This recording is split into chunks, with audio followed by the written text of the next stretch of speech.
Good evening, ladies and gentlemen.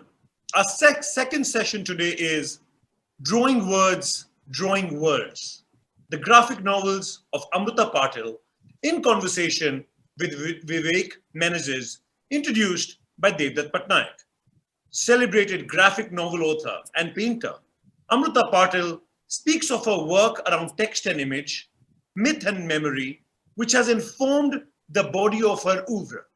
She talks of her latest book, Aranyaka, introduced by her co-author, Devdutt Patnaik, which explores the great forests within us and those without. Amruta chronicles her creative journey in conversation with writer-photographer and festival curator Vivek Menezes. Writer-painter Amruta Patil is the author of 4 graphic novels. Her latest book, Aranyaka, Book of the Forest, explores nature-centric Vedic ideas via a cast of feisty female rishikas. Patil was awarded a Nari Shakti Puraskar in 2017. Vivek Menezes is a widely published photographer and writer, a festival curator, and a weekly columnist for the Dhaka Tribune and Scroll.in. Devdutt Patnaik writes on the relevance of mythology in modern times. The author of 50 books and over 1,000 columns, several with bestsellers, he is known for his TED Talks, his TV shows, especially Devlok, and his innovative views on culture, leadership, and Indian approach to management. Ladies and gentlemen, all our sessions that have been broadcast till now are available on our Facebook page, JLF Lit Fest, and on our YouTube channel, Jaipur Lit Fest JLF. Please do comment by typing it in the comment section. In case any of you drop off due to bandwidth issues, you can find us on our YouTube channel, Jaipur Lit Fest JLF. Ladies and gentlemen, Drawing Words, Drawing Words, the graphic novels of Amruta Patil, in conversation with Vivek Menezes, introduced by Devdutt Patnaik. Namaste. My name is Devdutt Patnaik, and I write in mythology. And I've always wondered why, when people speak about Indian philosophy and Indian mythology, they do not refer to the forest because it is the heart of Indian traditions. When you talk of the forest, because everything begins with the forest, the difference between the forest and the settlement, that is Aranya and Grama, the difference between the predator and the prey, the connection between the ascetics who sit in the forest and the ritualists who perform rituals in the settlement, the kitchen fire, and the domesticated nature of the ritual. And I've been wanting to work with someone who expresses it beautifully. And Amruta is an old friend of mine, and I suggested this idea and managed to convince her to create a new graphic novel called Aranyaka, where she beautifully transforms these ideas, which are just abstract thoughts, literally a bullet list of ideas, into a story which is richly illustrated. I mean, it's the illustration is just magnificent with the use of colors, which talks of nature and connects it to the Vedic hymns and uses Upanishadic story. She insisted that it should be a narrative, and she came up with this idea of connecting it with the story of Yagyavalkya, who is referred to as Y in the book, and Maitri and Gargi. And we've heard of these women who are sort of scholars in the Vedic period, but we don't know much about them. And were they women with appetite? Did they eat? And what did they like to eat? And you see it visually is a very different thing than talking about it. And this is, I think, I personally feel Amruta's path-breaking work because it talks about nature, culture, kitchen, man, woman, philosophy, all comes together very beautifully in understanding India and the essence of Indian thought and the essence of Vedic thought. So, I mean, I've been a fan of Amruta because she wrote Kari, then she wrote Sauptik, Adi Parva, the Mahabharata series. We got talking at that time. We used to write columns in First City magazine together, and we met during the TED talks over 10 years ago. And But this was very different. This is collaboration, and these ideas are in my head, and I express it in a very particular way. And to get it someone else to appreciate it and express it using their vocabulary was a great challenge, and she did it beautifully. I mean, it took, I think, over 2 years to complete this book in fine form. She has always been interested in nature, and we went into the depths of the subject. Soil, water, plants, fruit, seed, and the metaphors that are used in the Vedas. And there are subtle games that we play, the stories of Bhakti tradition, stories, dialogues from Ramayana, Mahabharata, Janaka, they all appear in the story very subtly, and to make people understand of these invisible myths which exist in India. Not as popular as Ramayana and Mahabharata, but they are the foundation of these epics. So do enjoy the conversation with Amruta on this book, on how it evolved, how it emerged, the graphic vocabulary, the visuals, the colors, the color palette. There's a lot of thought gone into it. A lot of thought gone into it. It's a very richly intellectual, invigorating, and I think JLF will do a great job in presenting it to the world. What is Indianness in its essence? Thank you.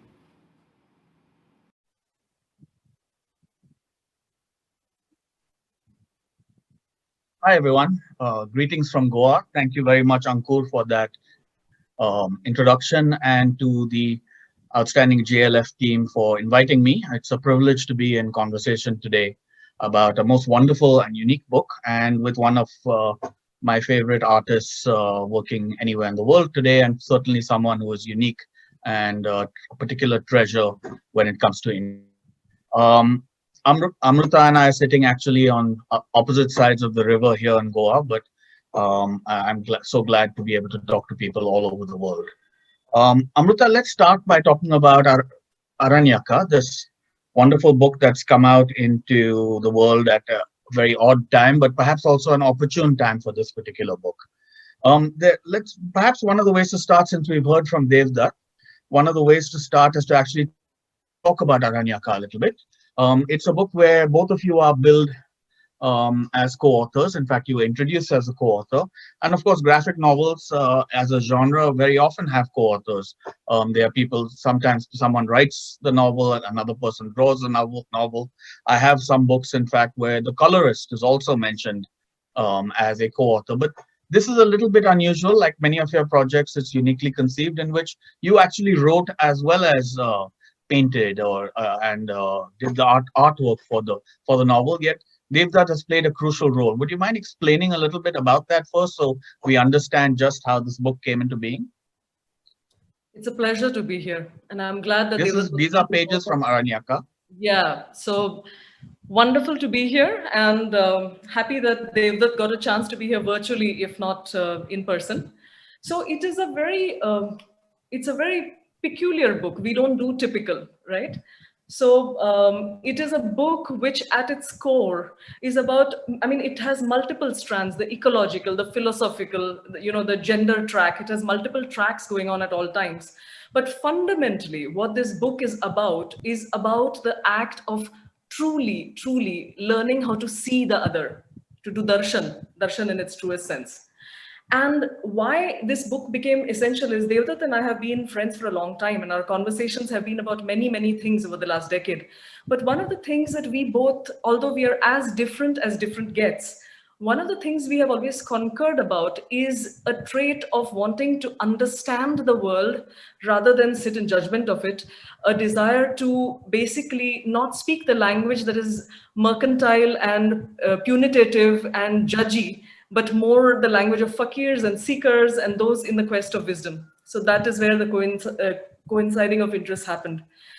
In terms of the collaboration itself, it is true that it was not a 50-50 split the way most collaborative graphic novels are done.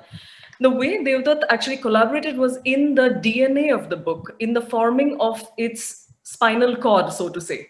And that being done, the universe and the rest of the form making was left to me to evolve on my own, Vivek. So essentially, coming up with the characters, coming up with the universe, the dialogues, this was mine. And there were continuously discussions between us to see whether what rolled and what unfurled was still true to the DNA as was there when the book was conceived. Well, it's a very beautiful result of this quite unique partnership.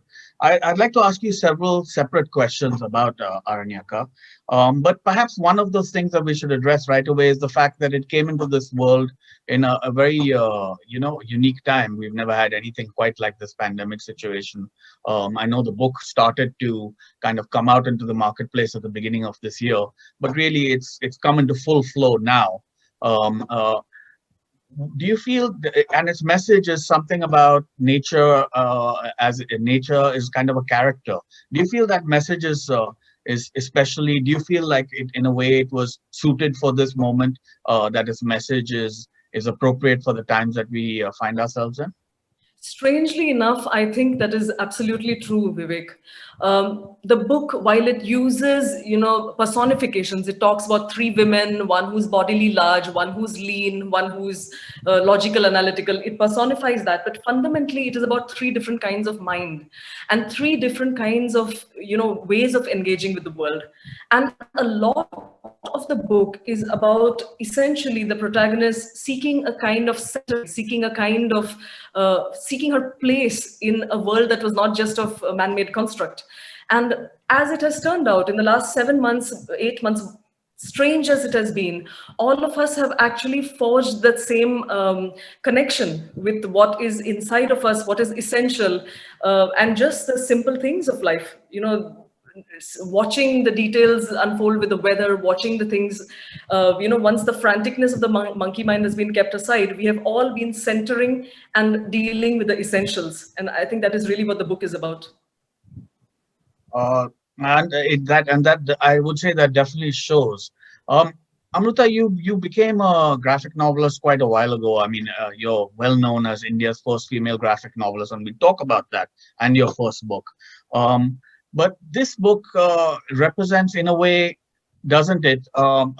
Many years the end, or it's at the current point, or at the current culmination of many years of studies of what you might call ancient lore. I mean, Vedic, but also other kinds of ancient lore of India. What does that engage? First, how do we see that book? How do we see that effect in Aranyaka? And secondly, what has that journey entailed really in terms of your own artistic and writing practice? So this whole conversation is going to happen as a bit of a flashback. So you're actually seeing the end result of like 12 years of tapasya sitting in front of you, and we're going to go back to much more nascent infantile states as our conversation continues, which will be interesting in its own fashion. Sure. All of this work, whether it is Aranyaka or the earlier work, for me, mythology at its core is sophisticated psychology. So, in dwelling with this material, it has actually been a very, very inward quest. And hokey as that sounds, it is actually the practitioner or the sadhaka's way. I don't want to be a scholar of this text. I don't want to be a pandita of this text. I want to be somebody who has lived it bodily out. So it's like Lal Ded's quote from Ranjit Hoskote's translation of Lala's work about how she didn't learn things in books and how she is grappled with the lion, in getting to know. So it's like that. And what Devdutt and I both, he discovered before I did, and I did along the way, that Vedic material, in essence, is material about not ritualistic stuff, but basically about a connection with the elements, with the fires, with the earth, with the things that are, in our universe. And all of that is what Aranyaka is about. So when you see it, it has a parable-like feeling. It has a feeling that is very, enchanted forest-like. And it continuously drives home the fact that the world is like a forest. It is a place where predators and prey switch roles every now and then, where meritocracy is not guaranteed, where, the rules of man amount to nothing, really. And it is in this Aranyaka that one learns to negotiate. And equally, there is a forest inside of us, and there are instincts that are predatory, instincts that are ally-like, and instincts that are submissive or prey-like in all of us continuously as we engage with the world. So that is the way in which Aranyaka approaches material. And you will find that for all its disarming simplicity and slenderness, there is in it lore that references Taittiriya Upanishad. You'll find references to the Nasadiya Sukta. You'll find a lot of things that are familiar. So those in the know will catch them. But the aim is not to show off to those that know. The aim is to touch you with the lore and have it resonate somewhere inside. That's super interesting. I actually have another question to follow up on Mhm. Aranyaka, but it strikes me seeing you hold your own book the way that you have and showed it off really. I've noticed this earlier with your earlier books also, and perhaps it's a good time to ask you the question. It seems like you have there are many unique things about your practice, but it seems like you have an unusually strong connection to the object as well. I mean, I write text, but then I send the text away and someone else produces it. You write text and you do the artwork as well. And then I know that you've been there actually for the printing of some of your work, and you've been All of there it. very closely through the layout and so on. So would you say that you have an unusually kind of, close I don't want to use a gender term like maternal, but a very a sense of actually birthing these books. I mean, seems like that's the relationship you have. Even over the screen, I can see that. It is very much an umbilical cord connection. Yeah, There is, umbilical cord is a you good one. cannot call it Yes. anything. Well, people say I have it with my sons, but Um, go ahead. well, there you go. Vishnu had a lotus growing out of his nombril. We don't need to be restricted by these things. Right. Yes, it is. It is. I see it all as part of the quantum. So even me sitting here, why is this my backdrop? Why am I dressed like this? Why am I not wearing a hoodie and a sports t-shirt? It's all part of the collective. It's all art direction of the space. So my words are playing their part. How I choose to use the page and how I choose to deploy color is playing that part. All of it works to do the equivalent of what you feel when you step into a Tibetan monastery or a place, of that kind of sensory overload. And yes, And I have that's so. Go ahead. just to finish what you were saying about production, yes, I have seen it through for multiple reasons. A, because as a first mover in this genre in the country, earlier it was necessity because publishing houses were not sure how this book would needed to be done to reach its optimum. But later I realized that there is art even there. So to actually have a book look the way my artwork looks, it's very beautiful to be part of the process, where you're proofing colors at Thompson Press. There is joy in that too. Yeah, that's super interesting. I love the way that you presented the whole thing about where you sit and of course we'll talk about later at the Serendipity Festival how you presented your workspaces as kind of also an expression of your work. Which brings it also brings to mind this quote. I remember towards the end of his life, Naipaul used to often say, not just once, he told people, the great V.S. Naipaul, used to tell people that I'm the sum of my books, right? I mean, you don't have to ask me any questions or pass my life in any way. Of course, he was maybe hiding stuff, but the point was, I'm the sum of my books. And it's particularly the case with you, which perhaps is a good way to, when we segue to your first book, is to ask you about this, about how much Aranyaka seems to represent, as you were talking about, the journey, the process of many years of study, but also living life in complicated ways in different parts of the world, different forms of study. How much of this is your personal philosophy, and is this what you bring? Is this not what you bring to every aspect of your practice, your paintings, the spaces that you live in, your Instagram feed? Is it to On what the same extent is this the it, personal philosophy that we're seeing, it's part of the same the continuum. maturing, the development of Amruta? Sorry? No, I'm saying it's part of the same continuum. And what to have these books taken, Devdutt and I, we have gallows humor about it. So we have often laughed about the fact that Aranyaka took blood sacrifice. Narabali chadaya uspe. So yes, there is a difference. Sometimes there's a problem separating between the work and the person. There is great beauty about it. There is authenticity about it, but you pay a price for it. It's not without a price. So that's a good time, I think, to talk about how this all began. This journey began with Kari, which is in my view one of the landmark books of the 21st century. It came out, I think, around 12 years ago, and it still stands out, I think, as quite a unique creation in so many ways. For those who haven't picked it up, I urge you to. It is really a milestone kind of novel, a book. It's a graphic novel, but as a work of art, as a book, as a piece of literature. It's a milestone event in the way India can think of itself in the 21st century. So when Kari came out, um, 12 years ago, I remember picking it up and loving it, but it received quite an odd reaction in India, right? I mean, there were quite. We're going to take a look at a few images. Perhaps you can quickly describe what we're seeing here, Amruta. Yeah, what you're going to primarily see is a book that's gray and black more than black and white. And that is partially because it is an indication of the protagonist's inner landscape. She's very gray at that phase in her life, and therefore that's what she sees around her.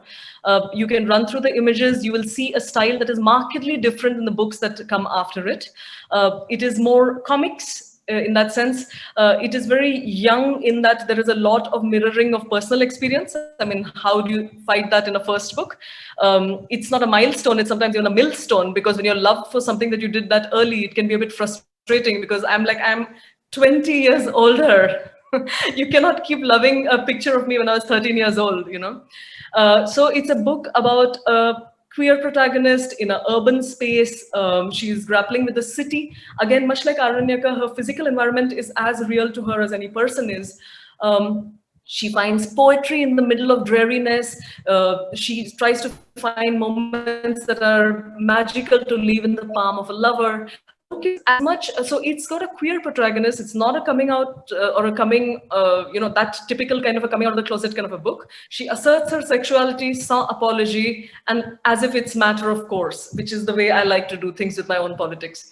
The book is as much about feminine friendships, it's about equation with death, all of that, and love. So that's essentially what Kari was about. It was close to home, lot of autobiographical gleanings, a lot of stolen tidbits from the lives of people that I knew and loved then. It's like that. It was a personal voice, which I tried to run away from in subsequent books for reasons that I'll tell you later. But in Aranyaka, in a more complete way, I come back to a personal voice. Right. Which is really interesting. I mean, one of the things you didn't say that Kari is, and I really believe it is that, it's a fantastic city book, right? It's a wonderful book of Bombay, and it's also it's an unusual protagonist who is a young working woman, somewhat disaffected. It's maybe yes. Thank you for showing it. It's maybe better. It would be lovely. It would make a fantastic kind of a cinematic topic, but it's interesting you mentioned again and again the fact that it has a queer protagonist, which it does, and of course now it's become kind of iconic because in India's more expressive and assertive queer community, Kari is considered one of kind of a foundational document or a very important iconic book. But at the time it came out, I think it is important for us to remember the time that it came out, because only 12 years ago, and I remember it quite well, as I know you do, is that this aspect of the book was almost not talked about at all, right? There was a little bit of the fact that it was a woman's it was you were the first woman graphic novelist, but it was more about the novelty of the genre more than anything else. Isn't that true? It is very much true. Remember, we are talking about 2008. So this is pre-Pride. It is pre-Section 377 being hammered at in October. It was a different time. It was not a time. It was a time when the only androgynous person you saw was Falguni Pathak turning up once a year during Navratri, and not very much else of that sort. But androgyny was kind of absent in the references around me culturally. And as a young woman who was deeply androgynous, I missed that, and I felt the need to have my place at the table, and therefore Kari came about. But it is quiet in its politic, and as the world seems to respond to aggressive and angry, flag-bearing politics much more, the gentle step probably didn't hit like a sledgehammer. So Kari took its own to assert its place amongst people. It received a lot of love, kind of sleeper success, underground love. But I do believe that it spoke to a lot of younger people and continues to speak to a lot of younger people even today. It's in its fourth imprint, I think, if I'm not mistaken. And it's a very important book for everyone to check out. I'd like to talk about the reception again. When we go back 12 years ago, one of the things that struck me then, and it's perhaps a good way to talk about what brought you to comics, is that it wasn't very widely reviewed. It certainly wasn't celebrated. Though I do think one interesting thing is, as you reminded me the other day, it was nominated for the Shakti Bhatt First Book Award, which is impressive. And in fact, graphic novels definitely don't get that kind of treatment in India very much. But in some of the reviews and certainly the reactions, I remember talking to people quite excitedly about it at the time. Some of the reactions were kind of from because almost all comic book readers at the time, or people who were interested in graphic novels, were guys, and they were men who were, or boys and men, or guys, males who had been raised on Amachitra Katha, and then also Commandos, on all these kinds of boys comic books kind of world. And there was a kind of confusion about this woman's story, and the story of a young working woman. Forget about the whole genre part of it. I mean, the gender part of it. So I wanted to ask you, how did you arrive yourself? I know before Kari you wanted to write a novel. I remember you told me about that once. How did you come to comic books yourself? Where were your kind of awakenings to this now explosive genre of graphic novels, one of the most exciting genres in the world? But how did you come to it yourself? I came to it like a wild beast, Vivek. I mean, I grew up also in Goa before the hipsters moved into Goa. I have had a fairly small town kind of upbringing, and I didn't grow up reading graphic novels at all. So I had the cosmopolitanism of armed forces background, but none of the exposure that the urban sort of experience brings. Why I'm writing and drawing in tandem is because instinctively that's what I know how to do, and instinctively combining these two things together, which is what graphic novels and comics do, was just matter of course. But since I hadn't grown up with the grammar of these things, you can actually see the absence of grammar in the work. They're a bit sauvage, for better or for worse. They're Right. original for that reason, but they're also flawed for that reason. So there is that. So yeah, so I didn't really grow up reading graphic novels or comics until I was in my mid 20s. It happened late. Right. So these biographical elements are important to record. You kind of grew up in Goa, went to the Navy school, I believe. Your dad was in the Indian Navy. Vidyalaya. Then you went to the Goa College of Art, Kendriya Vidyalaya. Then you went to the Goa College of Art. Then you worked in Bombay for a little bit, but then you went abroad, right? Was that must have, I think that a lot of Kari is brilliant in so many ways, though it has, it's very unconventional as a graphic novel. Even today, a lot of it's not exactly sequential. You have bits of pages which are collages. But one of the really super interesting things that struck me from the very beginning, and it stayed with you in your work, are these very cheeky visual quotations. There's Frida Kahlo, there's Andrew Wyatt, and things like that. Is that something that came during? So what happened? You went to America to study. What happened there? What was your visual education like? And to what extent was that your kind of awakening towards comics? So what happened then is what actually happened throughout the writing career, which is that I have had a continuous imposter syndrome throughout. It has never felt like I fit in ever anywhere. It's an old problem. It's probably some manner of some psychologists will probably have a tidy term for it. I don't know what that is, but essentially a lot of the writing was in order to uh, like the references that you speak of to literary and artistic heroes came out of actually not having a lineage to call my own, and therefore seeking out lineage where I could find it, seeking it out amongst the dead folks, amongst the people in far-flung places, across generations. So there was a quest for that, like a lot of people that are not coming out of some kind of a khandani, right, right to be in that kind of a world. So it was that. Every place I was bolting from. I was bolting from the small town. Then when I went to the agency, I was bolting from there. And when I went to Boston to finally take my craft seriously, and hopefully not finally start taking myself seriously, over there, I suddenly realized that I was so deracinated. I was away from India. I had spent most of my teenage trying to be cool by disowning Salwar Kameez and disowning Indian references, that I knew nothing of where I originated from. And my family is a bit atheist kind of a setup. So essentially, my 4 years of master's degree in Boston were a time when I deep dived and in an autodidact fashion connected with the epics and connected with what my lore was or what my context was. And that's where the Parva duology came up from. And here, Right. there's something to be said that because I didn't grow up in a family that was overstating the case with either religion or the lore, I came at it fresh, which can be to some people who have been tyrannized by this kind of material. They almost cannot understand why I'm bright-eyed, bushy-tailed about it. But my equation of it started blank, and that is how I came at the epics, to hear them from the voices of sutradhars or thread bearers who didn't typically tell the story. Right. I think that's super interesting. I also think it shows on the work a little bit. But the interesting thing, so after Amruta finished Kari, she then embarked on this epic in more way than one pair of books, Adiparva and Soptik. Perhaps we can skip through those images now, Amruta, and then we can talk Yes. about them. Would that I'm be good? sorry for inching this close to the computer. It's pouring around me, so I can barely hear. Okay. Oh, right. Okay. Can we see some images, please?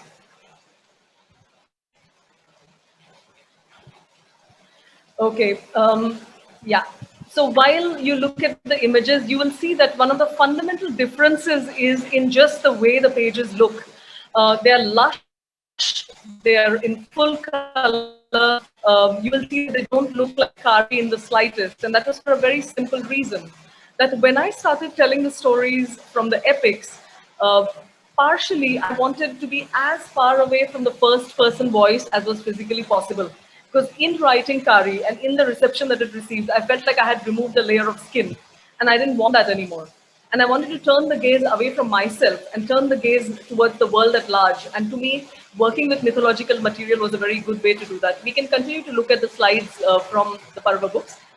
You will find that I made a shift from black and white to color. I also realized that this universe that I was dealing with was so rich that working in a monochromatic palette was just not going to make the cut. And so appeared acrylic paints, and so appeared collage, and so appeared lots of experiments, which you get to see in Adi Parva and in Southtik in a much more resolved way. The painting has sort of asserted its place, and I'm more in control of my medium by the time Southtik happened. So there are two obviously there are two or three really interesting things in the shift, which is extremely dramatic between Kari and this Adiparva and Soptik. One of those I think they may go together, and perhaps I'll ask you both those questions at the same time. Can you hear me? Um, Amruta, can you hear me? I can hear you. It is extremely loud, the rain. So I'm going to have to come very close, Okay. much to the audience's horror. Okay. Um, all right.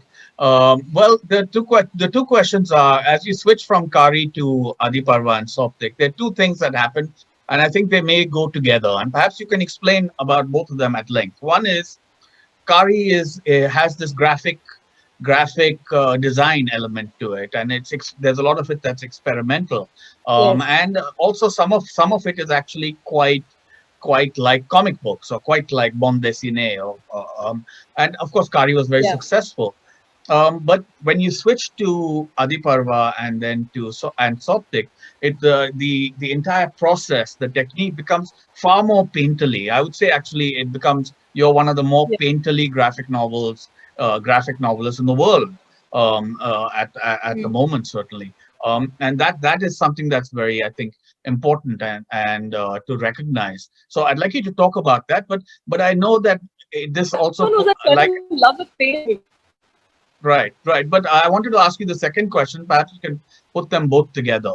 And the second question is, I know that you started Adi Parva actually in America when you were a student there, or the idea of Adi Parva, and then you did most of it or almost all of it sitting in France in Angoulême, which is That's the it. world capital of comic books, where you're surrounded by other graphic novelists and artists, and paintings and painters in a way that you can never be in India. It's certainly very difficult to be in India. So how do these two things go together? Can you explain what happened? How did you wind up going to Angoulême, and then this change of life and personal philosophy into the painting world? Well, actually, by the time I went to France, I had a very clear sense that I was not as good as I would like to be. I was not artistically in a place that was quite on point. And this has continued to be a thing. I get bored of repeating the same thing. So, partially, there is a need to better myself artistically.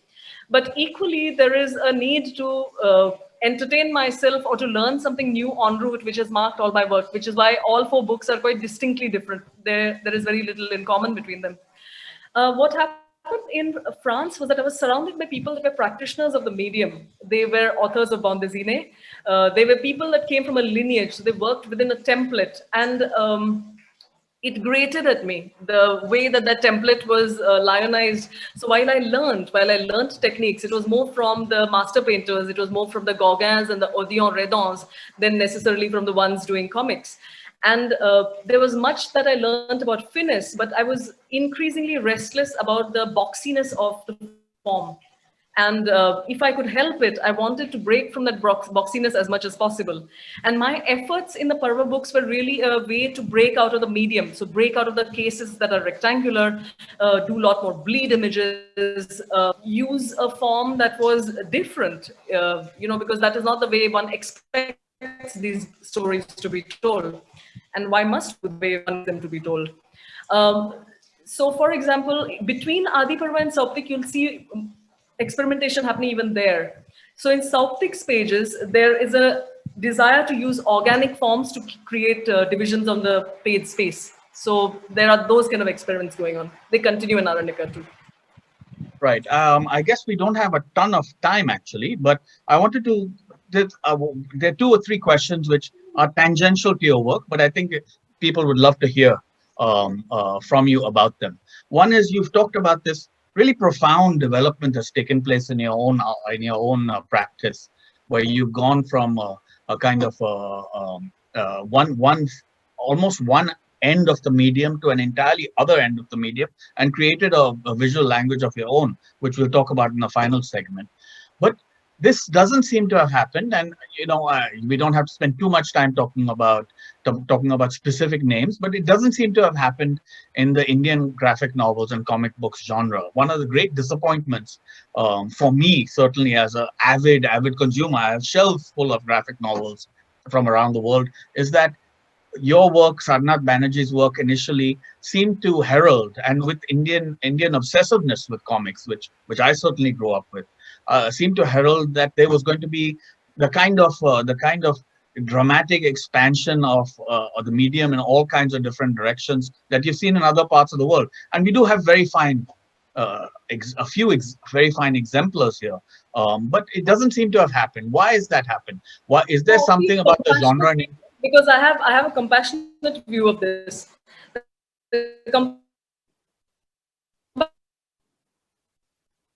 In this country, it is very, very hard. So therefore, many young people have managed to do the next best thing, which is to do anthologies together or do collectives together.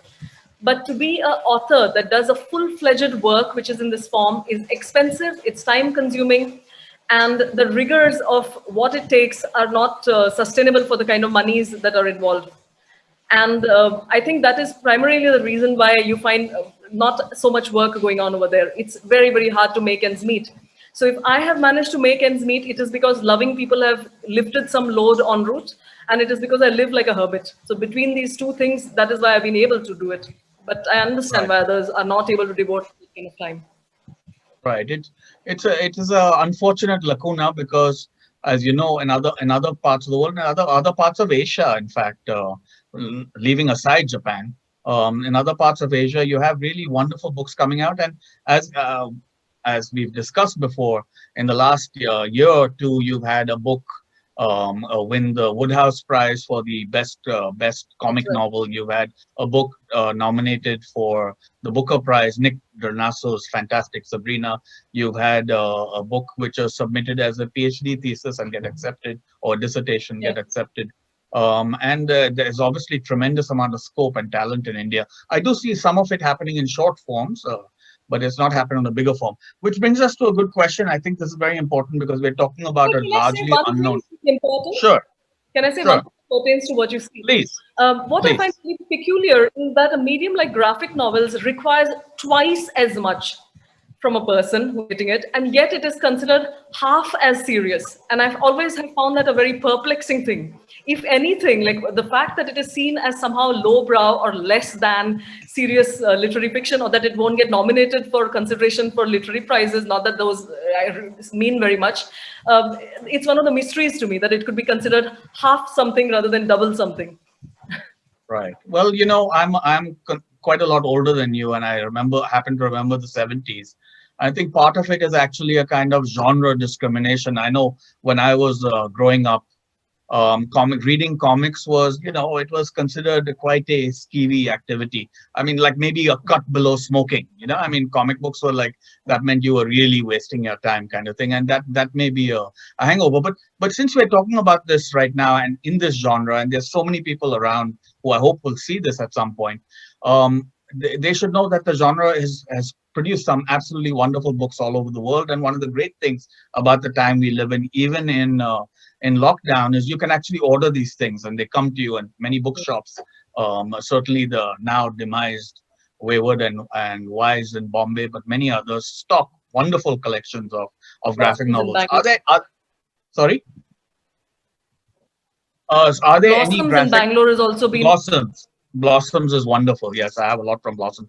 Are there any books or writers from around the world now who you would recommend that people look at to see the potential and impact of graphic novels?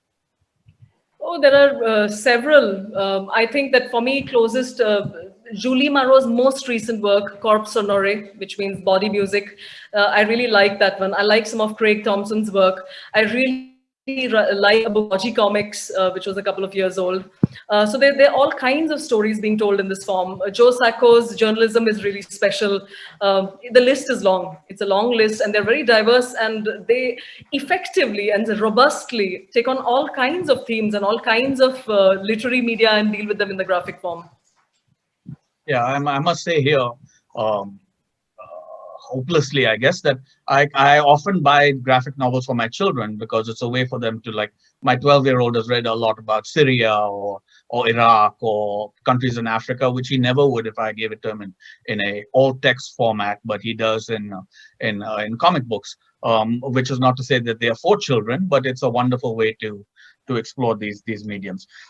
So now this brings us to, I guess, the next section, which is blank canvas, which is that one of the many unique things about your work, and this is what's come through Kari, and perhaps also from art school, is the fact that you are amongst the most painterly of graphic novelists, of anyone working in this medium, and quite uniquely, your artwork is collectible or highly collectible, I would say, because the partly because It's not digital. the speech blurbs are imposed later, are added digitally, and we've seen some of your artworks, and of course this December I was super privileged to help in the sense that I curated your debut exhibition at the Serendipity Arts Festival, which was, I think, a smashing success in that people from all over the world came and they were blown away by it. And but perhaps before we talk about that a little bit and that part of your art practice, let's take a look at the video that we have.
So, Amruta, we saw a bit of your exhibition here in Goa, which again, I mean, so many of the things that you do are quite singular. You actually designed very closely yourself with the help of a young architect here, Greg Fernandez, and with the support of, I must say, the fantastic Serendipity team, particularly Smriti. We managed to do you managed to do something quite amazing. What was it like for someone who works in isolation and normally gets to only see people's reactions maybe over the internet or when they read your book? What was it like presenting your artwork and for people to see it right up front?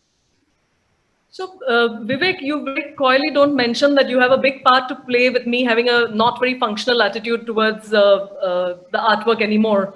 You know, I create artwork to be in books, and I, for the longest time, didn't see it as having a life or a purpose outside of books. And it was only after 10 years of being a practitioner, or 11, that I displayed the work for the first time at Serendipity. What has when I thought about a possible way to create this session, I realized that the most striking journey for me has been the chromatic. So from the black and white to the lusciousness of reds, blues, and the purples and greens that have marked the work. So rather than have a flat gallery setting, I thought people should move in a chromatic journey of sorts. So they are made to wind around various partitions, much the way one would flip through pages of a book. And in each space that they inhabit, they actually get to engage with the full chromatic potential of what was going on over there. So in a sense, it's a color massage, if it were. If you're the kind of person that gets all tingly with textures and colors, I think you could feel very potently impact chroma over there. That was the aim, and it was laid out in that kind of a womb-like explosive color fashion. Some originals, One, a lot of digital prints. one of the wonderful things I learned and I saw in that is people, you sold out of books 3 or 4 times, I think. You kept getting new supplies of books and people walked through the exhibition. They loved the artwork and then they bought the books. And then, of course, you also use Instagram quite interestingly. I know that people can buy digital prints, and many people have. They are stunning and very reasonably priced and affordable. So, and now you're working on these canvases, right, which are going to be a kind of standalone show. So is this another avatar of Amruta in this personal journey? Is this going to be some another arrow in your quiver kind of thing, or is it going to be more focused? How do you see that happening? I've always seen my writing side and my art side as being two monozygotic twins, you know, holding hands and chugging along, running along. Sometimes one is tugging the other one's trailing behind. Sometimes they're in step. I see them as always having that kind of a sometimes you lead, sometimes I lead kind of a relationship. In the books, it was much more obvious when the words were playing and when the art was in the backseat. But I've realized that it became like a security blanket, that I was scared to do a book without pictures because it was like Linus with his safety blanket, no? In Peanuts, it was a bit like that. And equally, I was scared to do artwork that didn't have the scaffolding of words telling people what to think. But there's a bit of a control game there. When you do art that doesn't have pictures with it, people are free to interpret, which is a good thing, but it can be a disastrous thing if you think that you've actually thought through a lot about it. So it's just, again, pushing my own boundaries of comfort, technically getting more skillful because I've never studied painting. So what I'm doing right now is essentially learning how to paint. And it's very joyful because I think there's a certain labored and rigidly formal quality to me as a writer and as a human being. And there's a child self that exhibits with the canvases. So it's this Amruta that you don't meet. It's not a poker faced Amruta. So I feel that it's a different me that gets to play there. And for what it's worth for now, that's a fun thing to be exploring. Well, you've produced some wonderful works. I know I made the comparison to, and I think it's justified to something like Amrita Shergill did about almost 100 years ago, which is there's an All these autobiographical women with element to it. center partings, Vivek, all these women with Yeah, center partings, big sure, eyebrows, and love for sure. dressing up. Correct. Yeah, it's much more than that. Let's take a couple of the questions that we have. I think and you can tell us when we're done. One quick question is, Sandhya asked. She said that she loves the paintings behind you. Can you please tell us about them? The painting that you see over here is actually Katyayani from Aranyaka. And that is my favorite page in Aranyaka. It was one of the few times while working on the page, I felt that page is not enough. She needs to be given more space to be swimming in the forest pool. So it was one of the earliest canvas that I painted because I felt that she was not done justice to. Her desire to be in abandon in that pool was not fulfilled in the book. And behind me here is actually a portrait of a woman I look up to. And, she's a Sufi master. She lives in France. And it's somebody that I enjoy very much. Not necessarily the teacher figure, but just somebody I enjoy and whose love and hospitality and care has touched my life. So that's a portrait. So with every canvas I'm doing right now, there is one experiment. Either I'm checking skin tone, or I'm checking if I can do animals, or I'm checking if I know how to do perspective. So there's a little mission behind each canvas, and these are just two of the early things that are behind me. Watch this space. It's very interesting space. Poonam Verma Mascarenhas asks, how much of Goa has influenced your work and the issue we are facing on the threats to the Western Ghats? Your perspective on it, please. Fantastic. I'm so glad she asked this question. It's almost I would have planted it there myself anyway. My being from Goa has everything to do with why I believe that Aranyaka is a convincing book. A person born and raised in Gurgaon could not have done Aranyaka Book of the Forest. My weekend spent in Bhagwan Mahavir Sanctuary, Molem, my time spent by the railway tracks near Vasco, where there's vegetation on the sides, my treks to Dudhsagar, everything has marked my relationship with bracket fungi, with the panthers, with all sorts of, grey hornbills and, whatever there is in the natural bounties of this land has marked me as a person. And it is what makes my work have that sort of strong relationship with nature. I think that our lacerations on Prakriti are one of our most terrifying realities right now. And in what little way I can, I address it in my own life and in my own work. Wonderful. Do I have time for one more question? Ankur, and can I ask one more question? I'll ask it anyway. Kamya asks, I think it's a good question to perhaps end with.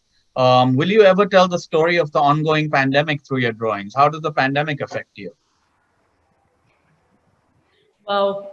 I think there is going to be a generation that in its own time is going to be unpacking and processing the pandemic, not just in its literatures, but also in what it is permanently going to do to the way we engage with other human beings and the way we engage with a lot of velocity that used to be normal for us before. So we are going to be unpacking things slowly, and how can it not make its way into art? But I think in more ways than just the facile thing to do with COVID-19, something deeper than that. Thank you, Amruta. I know that we're about to end. I just want to say thank you for that. And I urge everyone to pick up the books. Also follow Amruta on Instagram and collect the work. The work is wonderful. She's a fantastic speaker, a great voice of our times. And I feel privileged to have had this opportunity to be in conversation. Ankur, you can, It's a pleasure, man. Thank you. End the session now. Thank you. And yes, ladies and gentlemen, please buy the book Aranyaka and keep on supporting the arts. Ladies and gentlemen, Drawing Words, Drawing Worlds, the graphic novels of Amruta Patil, in conversation with Vivek Menezes. Thank you so much, Amruta, and thank you, Vivek, for that fascinating session. Thank you all, ladies and gentlemen, for watching and being a great audience. Please do remember to log back on Friday, the 18th of September, to watch another set of thought-provoking sessions on JLF Brave New World. The Majesties, Tiffany in conversation with Manasi Subramaniam at 7 p.m. Indian Standard Time, 2:30 p.m. British Standard Time, and 9:30 a.m. Eastern Daylight Time. And The Climate of History, Dipesh Chakraborty in conversation with Navroz Dubash, presented in partnership with the University of Chicago. This will be at 8:30 p.m. Indian Standard Time, 4 p.m. British Standard Time, and 11 a.m. Eastern Daylight Time. Thank you so much, ladies and gentlemen. Have a great evening.